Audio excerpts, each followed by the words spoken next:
Georgia Virtue presents the Let Me Tell You Why You're Wrong podcast.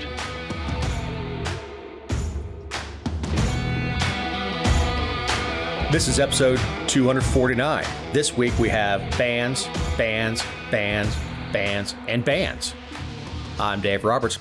With me is my partner in this endeavor, writer, journalist, dog mom, and owner of the GeorgiaVirtue.com, Jessica Szilagyi. What's up, Dave? What up? Happy Hanukkah Kwanzaa. It's not Christmas yet. Well, it's Hanukkah. Almost. It is Hanukkah. It is Hanukkah. Now, Glenn Beck came up with that back when he was funny, before he lost his mind and decided that he was a conspiracy theorist. Mm-hmm. But he decided, because of all the observances all at the same time, is Happy Hanukkah Kwanzaa. It sucks. He really was funny. He was hilarious. And he was really informative, too. Yeah, but he used to do more on trivia. It was more on trivia, and they would find people on the street and just ask them, stupid questions to see. And the game was, after interviewing the person, are they going to know the answer? And the contestant would say yes, they know, or no, they didn't. But he was hilarious. He did Project Longface when he had a giant float with a giant long John Kerry head on the back of it that had a moving mouth and speakers in it. Hilarious. And then when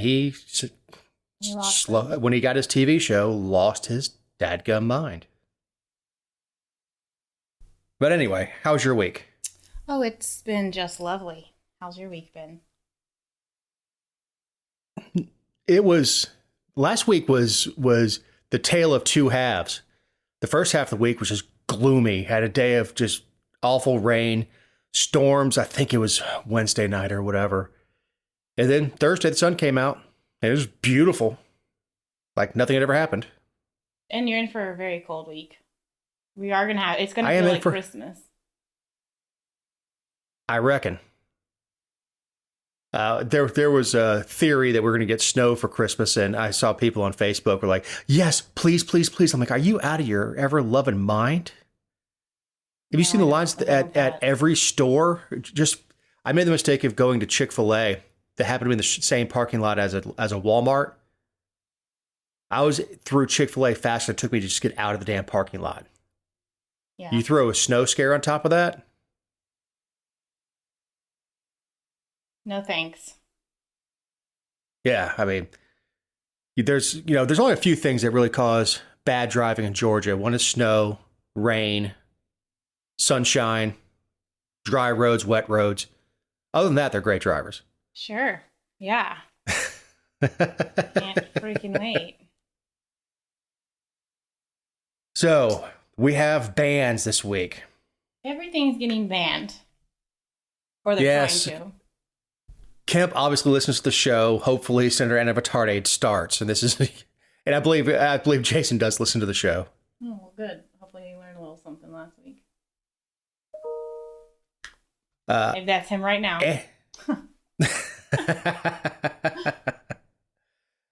Andrew Eisenhower, spokesperson for Kemp, said guidelines to be issued for Georgia Technology Authority later Thursday would include exceptions that would allow law enforcement agencies and prosecutors to access the platform with special permission. It's pretty much exactly what we said last week about TikTok. Yeah, but so Kemp did issue the executive order about state devices, and then they're going to rely on what you said, the Georgia Technology Authority. I mean, whatever, I guess. Like, I don't have a problem with that. I just think it's the timing is interesting. Like, TikTok's been around for a while. There's nothing new. Trump talked about it, like all the things we already talked about on last week's show. So it's just very politically motivated because there was that conversation by the FBI director, and all of a sudden we're worried about the Chinese. But when really, I think we should be banning these things for productivity reasons. But nevertheless.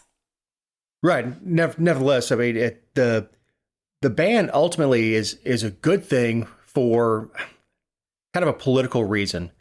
I don't know what information the Chinese specifically are getting off of the state computers.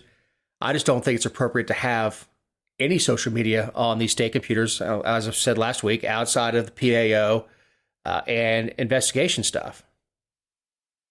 And there's 10 states that have also done this. So, and they're conservative states. So again, this is obviously, Look, I have no love for the CCP at all. I think they're an absolute evil regime. Between absolute slavery and true slavery with the Uyghurs, welding people into their homes for COVID bans. They're an absolute evil regime. It's to me, China's the whipping boy on TikTok. One, because it's prevalent and voters, and I'm talking about the mass number of voters that are my age don't understand it. And the stories running that it's dangerous and addictive to kids. We've heard the same thing about video games and everything else. And all different types of apps, the phones being addictive and things like that. So I don't know that's any more or less addictive than any other piece of technology. But I think it makes a convenient target because of Biden's links to China and things like that.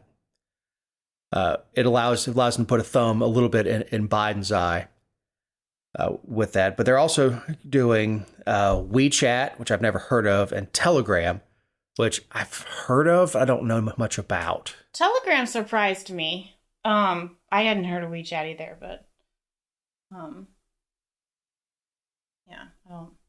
whatever.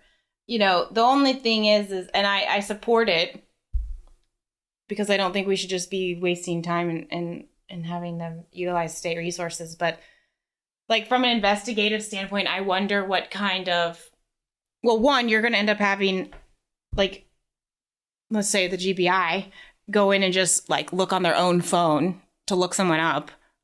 Because like if they have to get permission, or I think having a special device would make more sense than permission. Yeah, per like use. A bureaucratic sign off or something like that makes no sense. But it'll be interesting to see like how that impacts investigations or things of that sort. I did think it was interesting that I think Kemp signed it on Thursday, the executive order, and the same day the Department of Transportation like put this video up saying goodbye to everyone because they're no longer going to be on TikTok. And well, that shocked me that they actually have like 2,800 followers. Yeah, they've been busy. Apparently, they had like 80 videos. What the hell are they doing when they're not? I mean, they're obviously not fixing the roads. Yeah, wow. I can't imagine what videos the Georgia DOT is putting out and why. You're state funded. It's not like popularity has anything to do with your funding. Yeah, I don't know. But it follows on Instagram, so it's certainly not about the time soak. They're just going to put the videos out on the damn gram. I'm going to look up. Maybe their account's deleted. I don't know. I'm going to. I'd have to go on TikTok, which I don't even have. But I wonder what videos they're putting out. Is it guys filling potholes and doing a dance? I mean, I don't know. The Senate, U.S. Senate passed a bill in 2020 to ban TikTok, but it died in the House. Right. Other bills are out there pending, but we have a new Congress in 2 weeks. It's just, whatever. If that's what they want to do, so be it. I just, I'm not anticipating some crazy revelation of. Well, I don't know how you ban it. Now, the executive order is fine. That's Kemp's privilege. He can direct his offices. But how do you codify banning TikTok? You're going to put a single company by name into a piece of legislation? What if they change their name? What if they change ownership? So the wording will be interesting because I don't know exactly how to do it. I mean, most of us agree TikTok is, silly, and we know for a fact that it's owned by a Chinese company that is subservient to the CCP.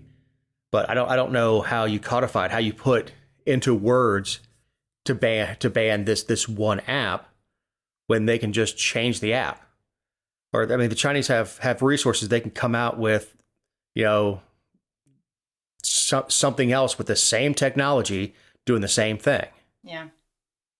So I don't know how the wording would go when you ban TikTok from the United States, ban the app from all devices sold in the United States. I don't know how you do that. Because then you're playing whack-a-mole. Every new app that pops up, okay, we're going to codify that, and we're going to codify that. So, banning Trump. A group of 40 House Democrats led by Rep. David Cicilline. I think that's correct. This is the same introduced guy legislation. This is the same guy who did his little thing with well,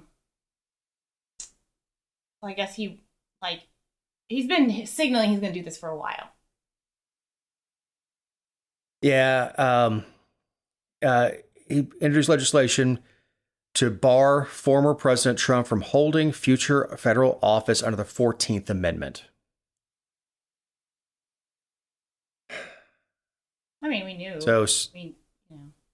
Yeah, Section 3 of the amendment states that no one who previously took oath to support the Constitution and engaged in insurrection or rebellion shall hold any office, civil or military, under the United States. All right. Aren't you surprised that it didn't happen sooner? Yes. Okay. But this is just red meat. It doesn't have time to pass, and the bill disappears when the new Congress comes in. I mean, he still has it, but it won't be in the hopper anymore. Mm-hmm. So it doesn't have time to get to a committee. They're essentially in recess. They all go home for 2 weeks. Did you see his quote? Hit me. Donald Trump very clearly engaged in an insurrection on January 6, 2021, with the intention of overturning the lawful and fair results of the 2020 election. You don't get to lead a government, you try to destroy. Even Mitch McConnell admits that Trump bears responsibility, saying on the Senate floor, quote, that there's no question, none, that President Trump is practically and morally responsible for provoking the events of the day, end quote. The 14th Amendment makes clear that based on his past behavior, Donald Trump is disqualified from ever holding federal office again, and under Section 5, Congress has the power to pass legislation to implement this prohibition.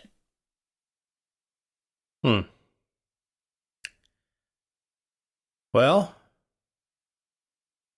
I think there is a chasm between being morally responsible for egging it on and being involved in insurrection or rebellion. Mm-hmm. He wasn't a field general in the middle of the crowd. He wasn't on stage yelling, "Go get him!"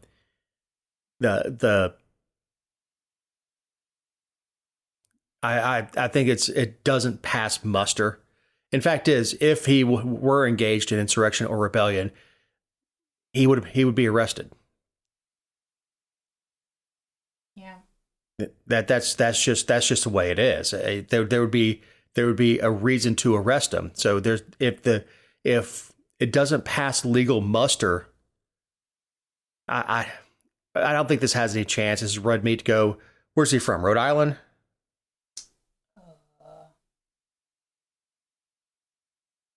But it's I don't know. He doesn't. This doesn't have a chance to pass. Certainly doesn't have a chance to pass once January gets here. Never get through the Senate. And not only would you have to get it through the House, you also have to get 60 senators to vote on it. So there were 2 House members that signed on. You want to take a guess at who they were from Georgia? 2 House members that signed on. From Georgia. I don't know. Nikema Williams, who's in the 5th District, and Hank Guam Johnson. Okay. Hank Johnson, I certainly understand. I'm surprised that McBath wasn't on it. Yeah. McBath's is in an interesting area where if she has to kind of watch her step with that stuff. And she's a single issue congresswoman. I was about to say she's a one-trick pony. Yeah, guns, guns, guns. My son would be alive if it weren't for guns. Yeah, I don't see how this is going to pass muster. I don't see how it's going to pass. And look, secretly the Democrats don't want it to pass. You think Biden wants this to pass? No, Biden it feels that his best chance is to run against Trump. Yeah, that's what he did before. Well, he can't hide in the basement this time, but this in his view, this Trump running gives him his best chance of re-election. I say his view. I don't know how much he actually understands anymore, but whoever his puppeteer, whoever Geppetto is, thinks that the best chance of extending the 4 into 8 is to run against Trump. But this is a good time to remind you these are our opinions and not those of anyone not on the show, any respective company for which we may work, own, or otherwise associate ourselves with on a regular or irregular basis. Also, you can find other episodes and relevant stories over at thegeorgiavirtue.com. Mule of the Week. Yeah, it's Guyton and the city council and the city manager for a reason that some people probably would not expect. Last Tuesday at the regular meeting, they voted to give what really first irritated me was that they did it in executive session, and they are technically allowed to, but they I really haven't seen anybody else do that because most places just do it in open meeting because it's the right thing to do. But anyway, they voted at the last meeting to give a $500 bonus to all city employees, including those in the police department, except those who have submitted resignation letters. And so I filed an open records request for the resignation letters that had been submitted in the previous 60 days. And that yielded the results of one officer, Anguiano, who is the only officer who I've never written about in Guyton. And he's was a patrol officer, and then he went to the what's it called? The school SRO, yes, school resource yes. officer. Thank you. He went to the elementary school in Guyton, and actually is like a beloved guy. Well, he got another job somewhere else. Who can blame him? Why he wouldn't? I mean, who wouldn't leave Guyton with all the crap that's going on? And if you're also actually like a decent person, it's not really a good place for you. So he found a new job. He submitted his resignation on December 1st and gave them 31 days notice, which I think most people can agree is like beyond respectful, and also offered to train, like if they were able to hire somebody, he offered to train them. So he's been there for over a year. He was going to be there when the bonuses were dispersed, and they're like, yeah, sorry, you're leaving us. We're not giving you any money. And again, it was $500. So my friend Andy, who lives in Guyton, decided to start a GoFundMe, and we shared it, and we were able to get the guy $2,500 in less than, well, it was about 12 hours, which was amazing because it was people from the Effingham County Sheriff's Office, people from the Bullitt County Sheriff's Office, a couple of police agencies like far away. Dave donated. Just people from all over who were like, hey, this is not the right thing to do. And this is like the one guy who's trying to better himself, and the city is singling him out and screwing him over. Let's do what communities are supposed to do and give him a bonus. And so now he's going to get, $2,500 ish. And it's tax free. Well, a bonus at the end of the year is a thank you. For the year's work. Right. It's a thank you. Thank you for all your hard work. Here's a little something extra in your paycheck. And for them to purposely single out one person and decide, well, he's leaving, we're not giving him anything, after, from all accounts, did really good work with those kids. They loved putting him. a good face on law enforcement at kids at the most impressionable age. He was the friendly guy. He was reading to kids in classrooms. He was the guy that greets them at the door when they come in and directs high five traffic. them.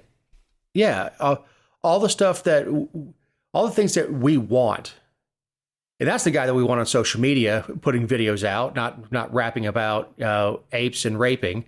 That's the guy that we want videos of, is seeing the good work that these officers do. The majority of police officers, the vast majority of police officers, do on a day-to-day basis in the community. Right.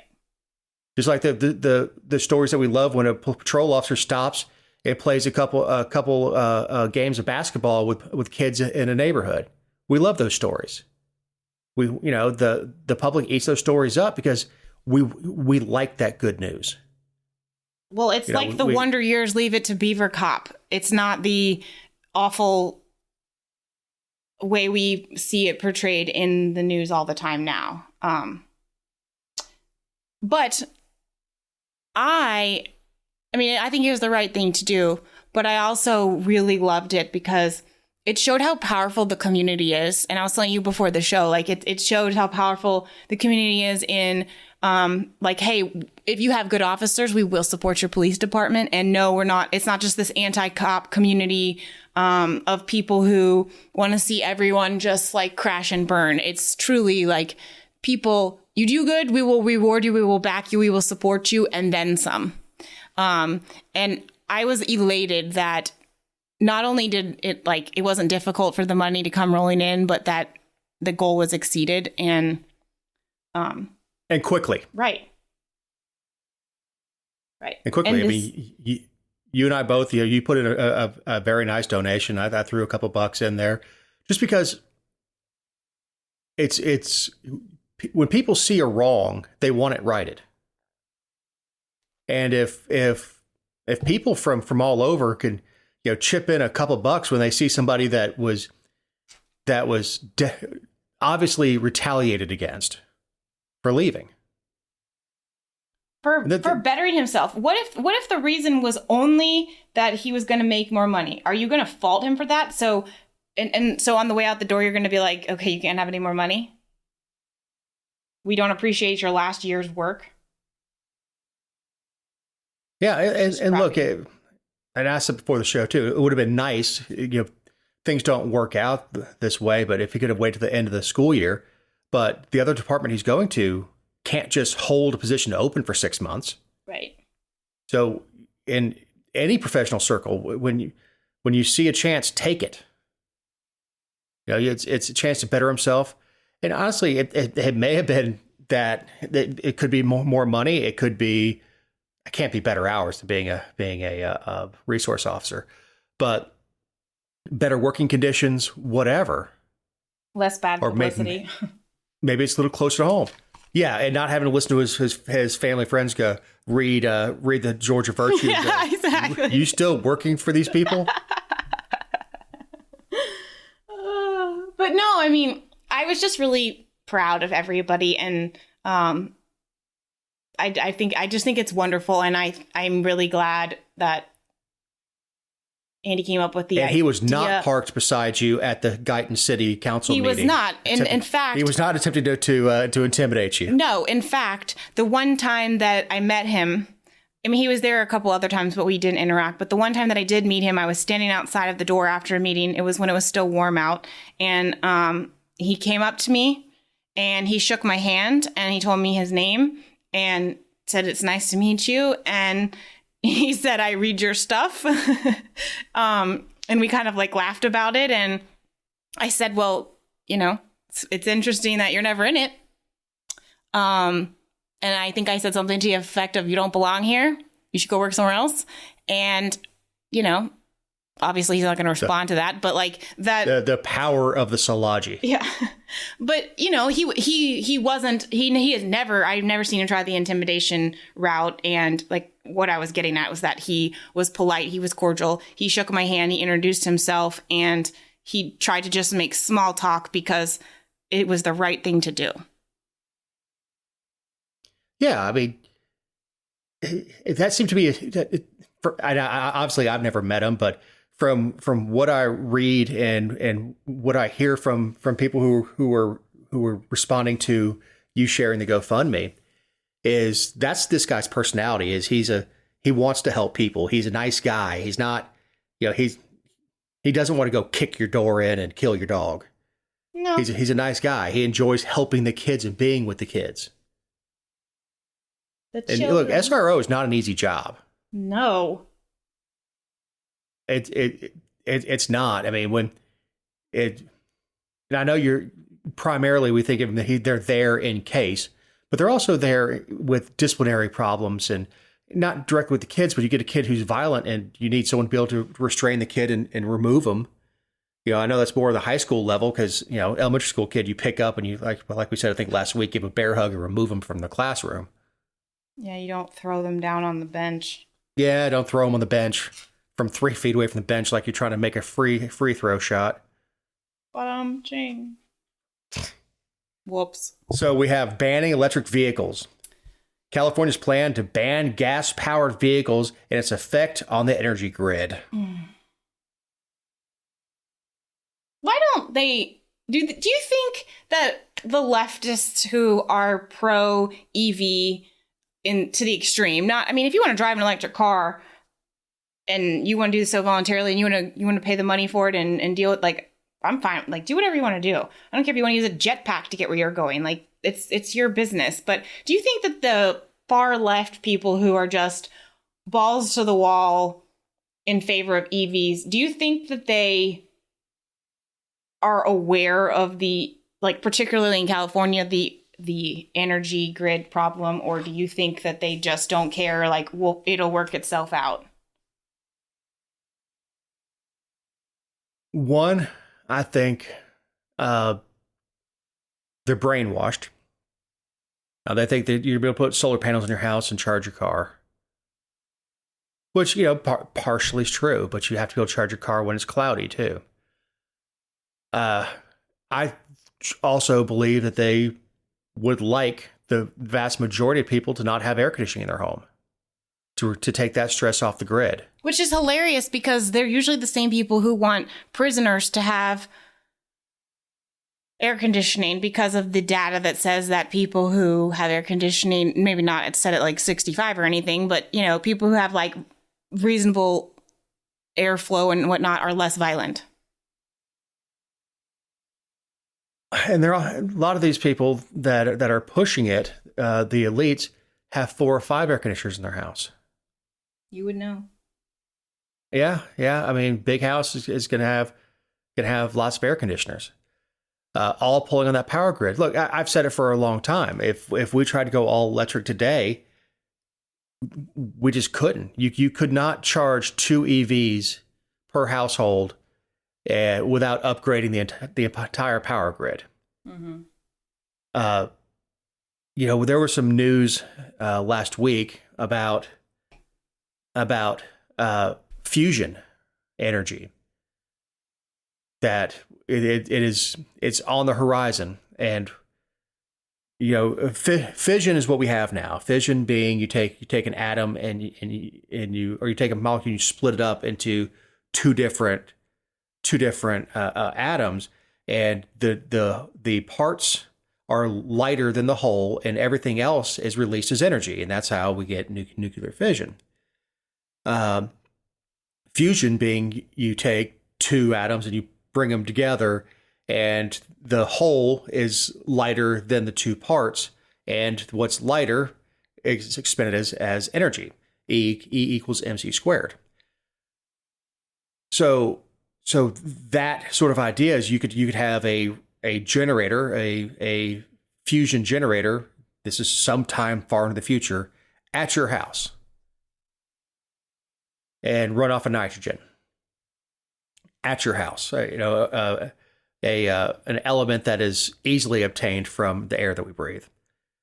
And that's pie in the sky stuff, but sometime in the future, could that happen? Sure. But currently, the majority in this country of electricity comes from fossil fuels, coal, and gas. No. And if you tell them we want to build a nuclear plant, they lose their ever-loving minds. Yeah. I don't know if I've talked about it on the show, so if I have, I apologize. But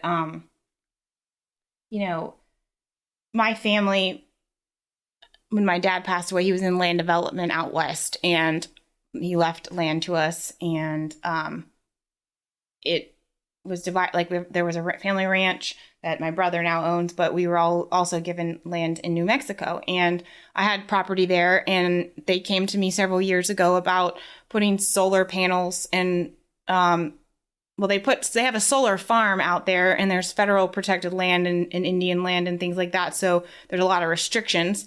And they have eminent domain protections that we don't have in Georgia, which is interesting. But anyway, there's a solar farm, and they put that farm in New Mexico with the sole intention of running power to California. And they came to me in 2018 about this project with the plan of having it fully operational by 2025. And I think twice now that has been delayed for various reasons. The company's changed names a number of times. And I say all that to say that it is expensive as hell to run power that is generated by solar across states like that. It's slow to implement, and I think they're now 2 years behind what they thought. So let's just say 2027 to be safe. And that was only for a small portion of the state of California. And they don't even have it up and operational.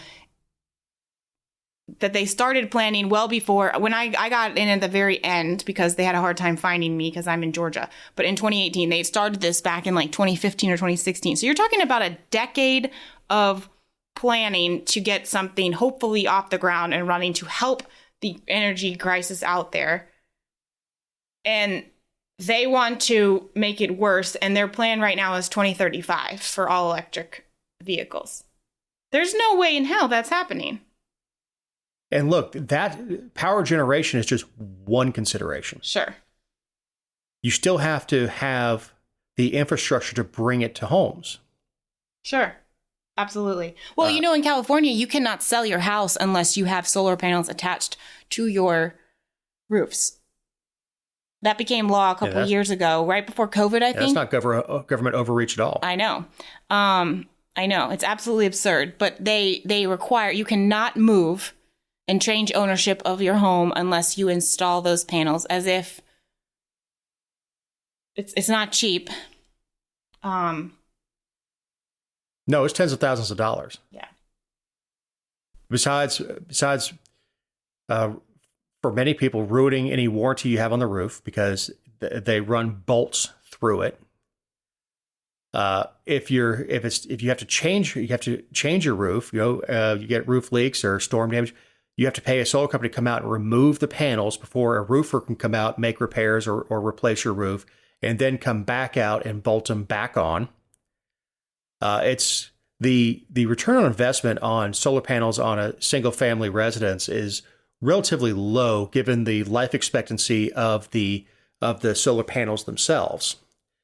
I know a little bit about this because Lennox, one of the manufacturers that I carry, makes a solar-ready system, air conditioner. And it has a transfer switch on it. Obviously, when the solar panel is generating enough electricity, it'll run off of that. Was supposed to work as if when it's not running and you're not pulling much electricity and you're generating solar power, you would sell electricity back to the grid. But the cost on that several years ago, it was, and I'm talking about 7, 8, 9 years ago, was like 30 grand. And with life expectancy of the equipment, life expectancy of the solar panels, you never get paid back for it unless there is some sort of federal subsidy, which at one point there was, where your tax credits were like 20 of the 30 grand, which made it affordable for people who could afford to wait for their return on investment on that. But in California, it's not just gasoline powered cars. They want to eliminate sale of new natural gas powered furnaces and water heaters by 2030. That's not happening either. I mean, the power draw between gas and electric is enormous. And this to run a furnace, a gas furnace, the max breaker that you put in for it is 15 amps because it's about the smallest you can make. It only pulls a few amps. It pulls a few more as it lights because it uses most furnaces use a hot surface igniter, and that's just running voltage and making something hot, so the gas ignites. But the fan, once it started, really the operating is only 2 or 3 amps.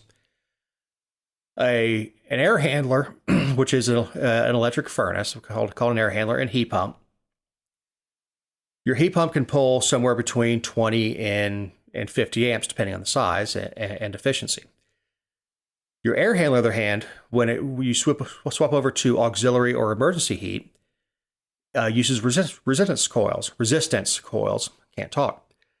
And all that is a giant hairdryer. You shoot high voltage across thin wire.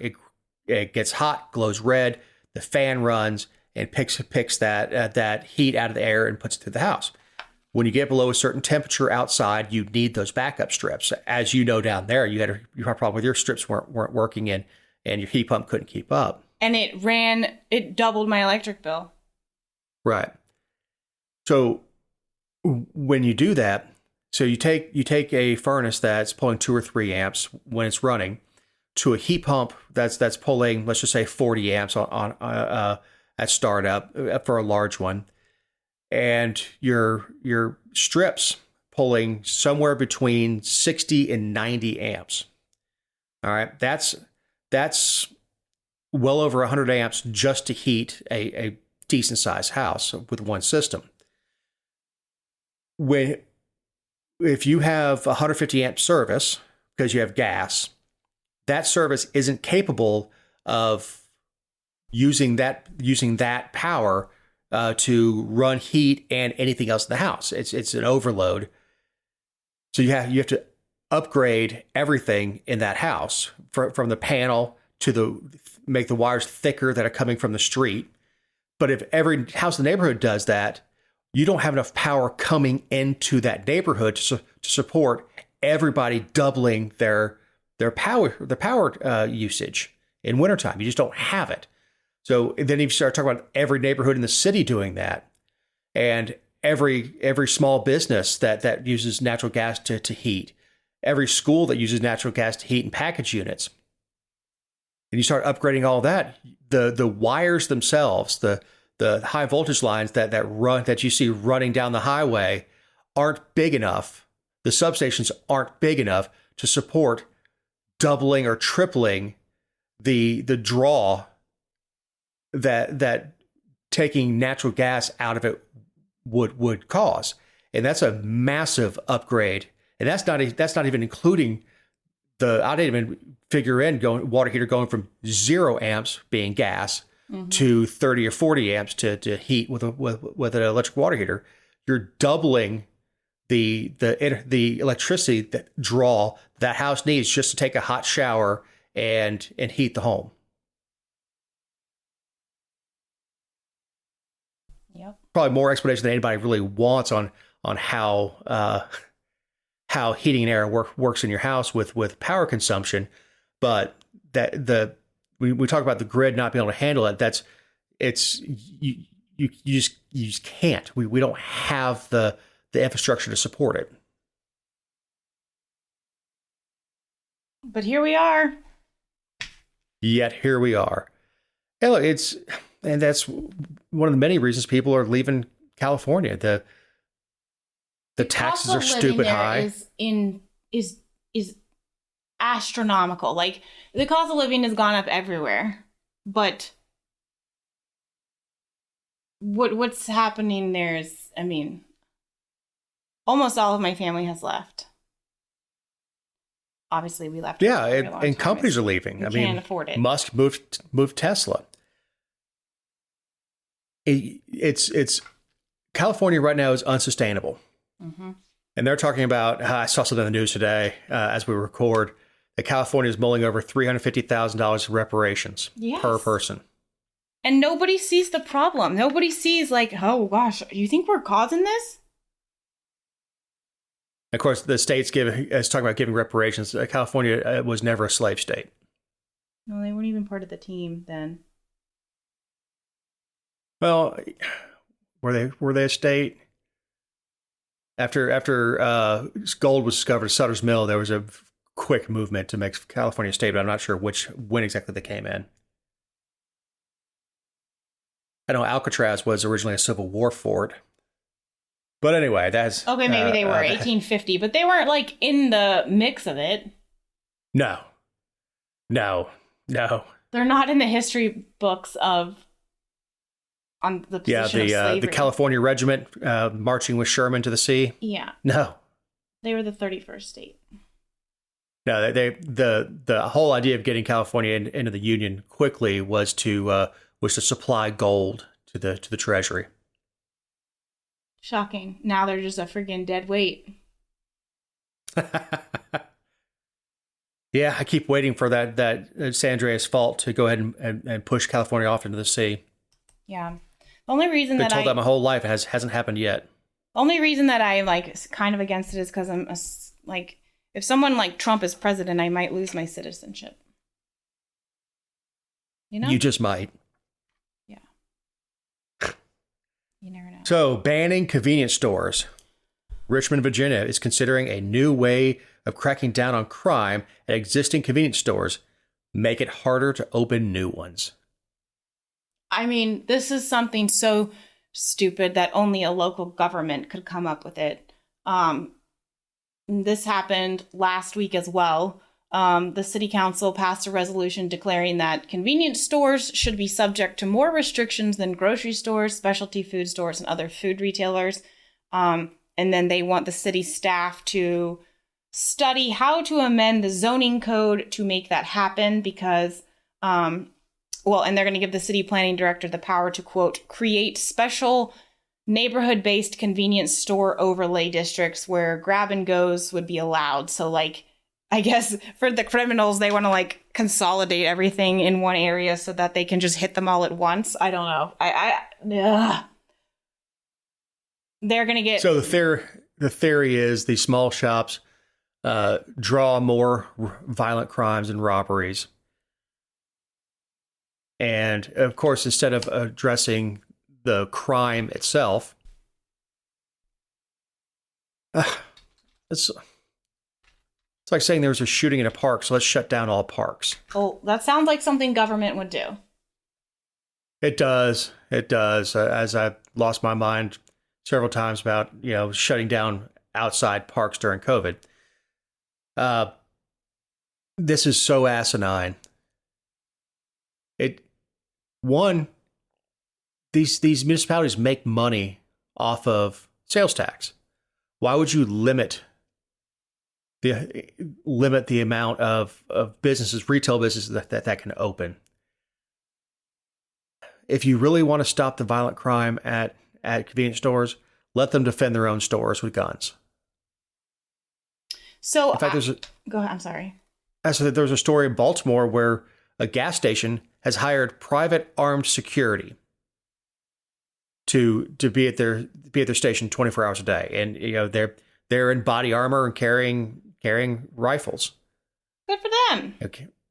Yeah. Oh, absolutely. So very few people push back saying it feels like they're living in a war zone, which if you're in Baltimore, you are. Yeah. But most people are supportive of it. They'd rather go to this particular gas station because they feel safe, because there's somebody watching their back. So, but do the same thing. And most convenience store owners probably don't have the money to have 24-hour security like that. no, of course not. But I love a good, I love statistics. So I went to the Richmond, Virginia Police Department's crime stats, and they actually, God bless them, have reporting periods as recent as December 11th. So this was through the week prior because they voted on it on the 15th. And it's actually they talk about violent crimes and property crimes, and they compare the same period to last year. So just hear me out. Homicides, which I know is not what we're talking about, but homicides in 2021 for the week were 4. In 2022, they're 1. So they're down 75%. Rapes, 1 in 2021, 0 in the same period in 2022.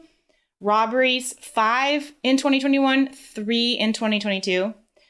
That was like robbery of a business or a commercial place. Robberies on individuals was 5 in 2021, 4 in 2022. Aggravated assaults, 14 versus 10 this year.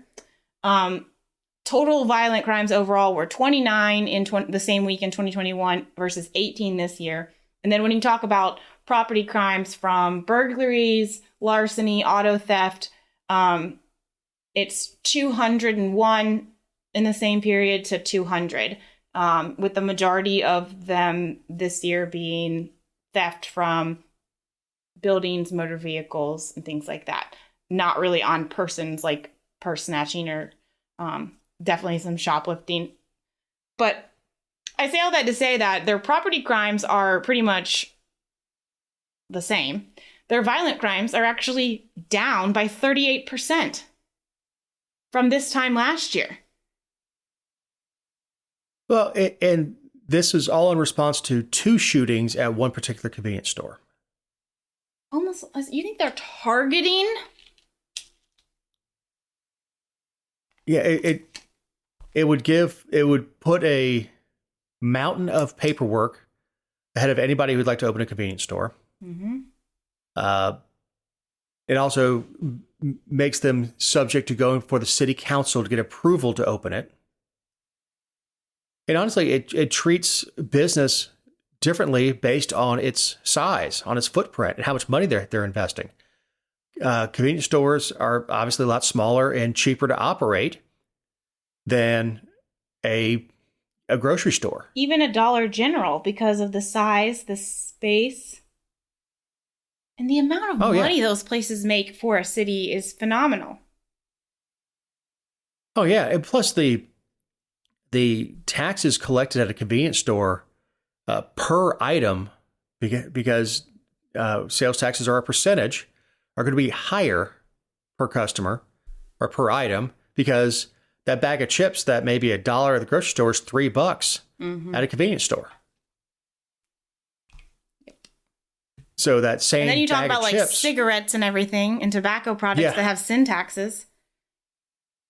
Yeah, absolutely. And beer, and really in poorer communities, and I don't know Richmond specifically how their city lays out. A lot of times a convenience store is the quickest and only access you have to food in your neighborhood without driving 30 minutes or getting on a bus for an hour and a half to get to a grocery store. For a long time, I lived in Kirkwood in Atlanta. And at the time there's grocery stores at Edgewood and everything else. But at the time, a trip to the grocery store was a haul. I mean, it was 20, 30 minutes to go to a real grocery store, but there was a gas station across the street. So if I needed something real quick, that's where I went. And that's where a lot of people in neighborhoods, in the poor neighborhoods that don't necessarily have a lot of money, go to those convenience stores, as I call them, beer and lotto shops. Yeah. And that they raked in a ton of money selling loose cigarettes and single beers. and they made a killing doing it. But it's NIMBY. They don't. I guarantee it comes down to people don't like the way convenience stores look. And I'll admit, if when I'm in town, and I see these beer and lotto shops and stuff, they're not pretty. You know, a lot of times you have people hanging out outside that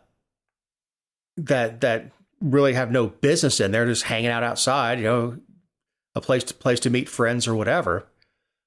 So I think it has very little to do with crime. It has a lot to do with appearance. So if this code were voted in, I guarantee you the questions when a potential owner goes before the city council is, what's it going to look like?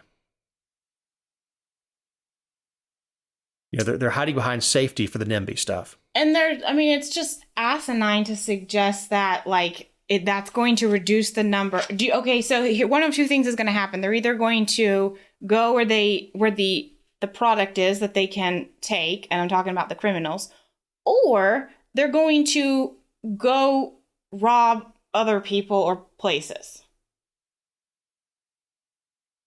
Yeah, criminals are going to criminal. That's what they do. It's not like, you don't open up a sack of suds and all of a sudden there's no convenience stores. Damn it, I guess I'll get a job. Yeah. That's the other thing, not to mention the jobs that it provides the community. You know, does a convenience store clerk make a ton of money? I don't think so. Quick Trip pays pretty well from what I see on the signs when I stop at Quick Trip. Yeah, and I think they do have room for upward mobility, but usually those are less likely to be the ones that we're talking about here. Yeah, these aren't gas stations. These are I think what they're targeting are not gas stations. They're specifically the sack of suds. Mm-hmm. The $3 can of tuna and $20 6-pack of beer. That's what they're going after. They're not going after Quick Trip or anybody like that, or 7-Eleven or that kind of stuff. They're going after, the little corner shop, or in New York they call them bodegas. Obviously, Richmond's not as metropolitan as New York. I don't think anywhere is as metropolitan as New York is. With, every little neighborhood has its own bodega that people shop at, because there's just not space for giant grocery stores. It's just, again, this is we had a couple stories from Reason this week, and Reason does a really good job of exposing what government's doing. Yeah, they do a fantastic job keeping an eye on overreach and explaining it, and getting into what the various other options are, where it's overreach, how, where NIMBY comes from, and that kind of stuff. They're a good follow. Reason's a good follow. Obviously, the Georgia Virtue, when you start talking about government mismanagement, overreach in the state of Georgia, the Georgia Virtue is a great thing to follow too. Reason it covers everything nationally and somewhat internationally of things that are going on, and they have some very talented writers over there. So, Jessica, you have any closing thoughts? I do. It's not the most cheerful thing, but it's definitely worth saying. So we had a listener, Mr. Tracy Hendricks, who was also was an advertiser with the Georgia Virtue, and a local business owner here in Statesboro. But he was a listener of the show and a fellow libertarian-leaning fella who I think he was 64. He passed away last week unexpectedly, and it's just super sad because he was literally like the best human, and I feel like he just deserves a shout out on the show because whenever I would see him or talk to him about stuff, he was the kind of person who would like always have you come by to talk about things and updates because he wanted to have the opportunity to like see your face and talk to you about politics and everything else. And he started FEMAC Security Solutions, which is a security company, obviously, but he started it on his own in like rural remote Georgia, and grew it to be this conglomerate that ended up servicing banks and huge, local governments, like big, giant properties. So very successful. So I always loved listening to him talk because he always gave me business advice and tips and tricks and all kinds of things. But it's just a huge loss. And his family will carry on his legacy for his business and everything. They're a family run, owned and operated and everything. But I wanted to mention him because he was supportive of the show. He was supportive of the GeorgiaVirtue.com, of me personally, the dogs. He was a veteran, everything, like just the quality human that we all want in our lives. And it's just a loss. So hopefully you have something more positive to leave people with. Not much more positive. Well, I guess it is positive in the long run. Sam Brinton, the bald-headed, cross-dressing, non-binary deputy secretary of spent nuclear material, has been fired. Woo! After stealing yet another suitcase. He got caught stealing one and was charged. No response from Department of Energy. And then he got popped, I think, in Vegas, sort of stealing another. The first one, he said it was a mistake. He didn't check a bag. So if you don't check a bag, why are you even going to baggage claim? Mm-hmm. But he was, or he is, a freak show. You just have to look him up. Between giving instructions on puppy play to how proud he was to work in the halls of Congress at one point with his high heels clicking down the hallway, to him wearing a mustache and bright red lipstick. I don't know what the administration was thinking, other than he checks a bunch of boxes, and I believe he went to MIT. He's probably, if personality wasn't, if he just went to work and operated as a normal human being, he probably would have been pretty good at his job. But he did, nothing about what he was doing with spent nuclear waste or material had anything to do with anything that any story about him.